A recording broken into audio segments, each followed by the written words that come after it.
pessoal, continuando a nossa história de funções inorgânicas, trabalhando com as bases, a gente agora precisa falar daquelas onde o metal varia de NOx.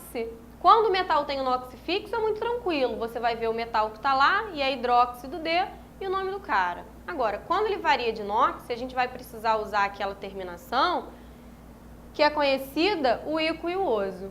Então você vai usar a terminação ico quando a gente estiver falando do elemento no seu maior estado de oxidação. Você vai usar a terminação oso quando a gente estiver se referindo ao elemento no seu menor estado de oxidação. Então vamos lá. Se aqui eu estou falando que é o hidróxido férrico, então eu estou me referindo ao ferro no seu maior estado de oxidação. Então eu estou falando do ferro com NOx mais 3. Se eu estou falando de uma base, então eu vou pegar o ferro e vou juntar com a hidroxila, que vale menos 1. Agora a gente vai fazer o cruzamento das cargas. O 1 vai para lá, o 3 vem para cá. E olha que beleza, você já sabe que o 1 você não vai precisar representar. FeOH3. Show de bola. Então essa é a fórmula do hidróxido férrico. Aqui embaixo a gente tem hidróxido ferroso. Eu continuo falando do ferro, eu continuo falando de uma base, mas agora alguma coisa mudou. Se mudou o nome, a estrutura vai mudar também. O ferro, no seu menor estado de oxidação, ele vai estar valendo mais 2. Então, se eu estou falando de um hidróxido, de uma base, eu vou juntar com a hidroxila, que vale menos 1. Agora a gente vai fazer aquele cruzamento das cargas, o 2 vai para lá, o 1 vem para cá. E agora a gente vai formar o FeOH2.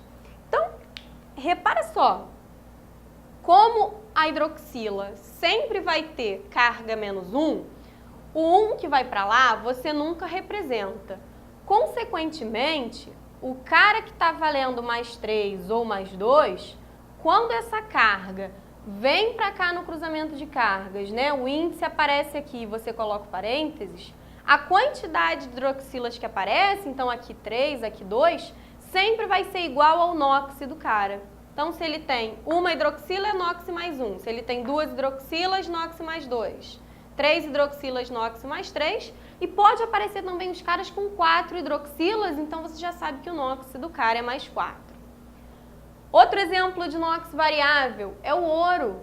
O ouro, no seu maior estado de oxidação, ele forma o hidróxido áurico. Então, a gente vai colocar aqui, ó. O ouro, no seu maior estado de oxidação, ele tem NOx mais 3. Se eu estou falando de um hidróxido, então eu vou juntar agora com a hidroxila, que eu já sei que vale menos 1. Vamos começar? O 3 vai para lá, o 1 vem para cá. Fórmula desse cara. AuOH3. Hidróxido auroso. Continuo falando do ouro, continuo falando de uma base, mas agora o NOx desse cara mudou.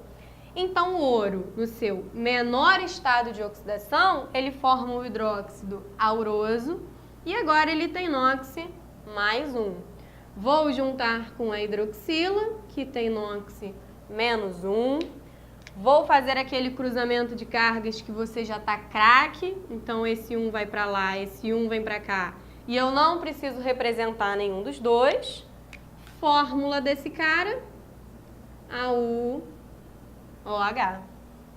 Continuando, que a gente estava conversando sobre bases de NOx variável. Então, a gente agora pode falar desse metal aqui, o cobre. Gente, repara que quando você for usar o ico e o oso no cobre, não fica cóbrico e cobroso, fica cúprico e cuproso, porque a gente tem que lembrar da sigla que está lá na tabela periódica, que vem do latim. Então, você não vai botar cóbrico, porque agora você já sabe que o certo é cúprico. Então, vamos lá. Se a gente está falando do metal cobre, no seu estado de oxidação maior, então eu coloquei aqui a terminação ico, então a gente está falando do cobre valendo mais 2. Se eu estou falando de um hidróxido, então eu vou juntar com a hidroxila, que vale menos 1. Vamos para a próxima etapa, que é o cruzamento de cargas. Então, o 1 foi para lá, o 2 vai vir para cá.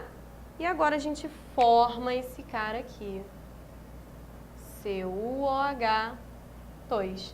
Então, esse cara é o hidróxido cúprico. Hidróxido cuproso, continuo falando do cobre, continuo falando de uma base, o que mudou foi apenas o seu estado de oxidação. Então, agora eu estou falando do cobre no seu menor estado de oxidação. Então, agora ele está valendo mais 1. Como é um hidróxido, é uma base, então eu vou juntar com a hidroxila, que vai valer menos 1. Aquele cruzamento de cargas esperto que você já sabe fazer. O 1 você já sabe que não precisa representar. CuOH é o hidróxido cuproso. Queria te atentar, porque existem metais que têm um NOx mais alto, por exemplo, mais 4. Ora, nesses casos, é comum você ver esse tipo de nomenclatura que você precisa conhecer.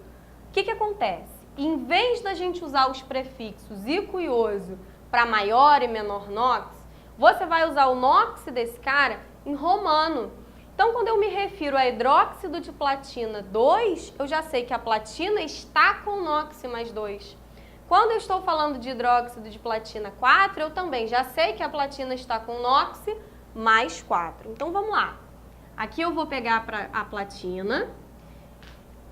O número romano já me indicou qual é o NOx, então vou botar aqui platina mais 2.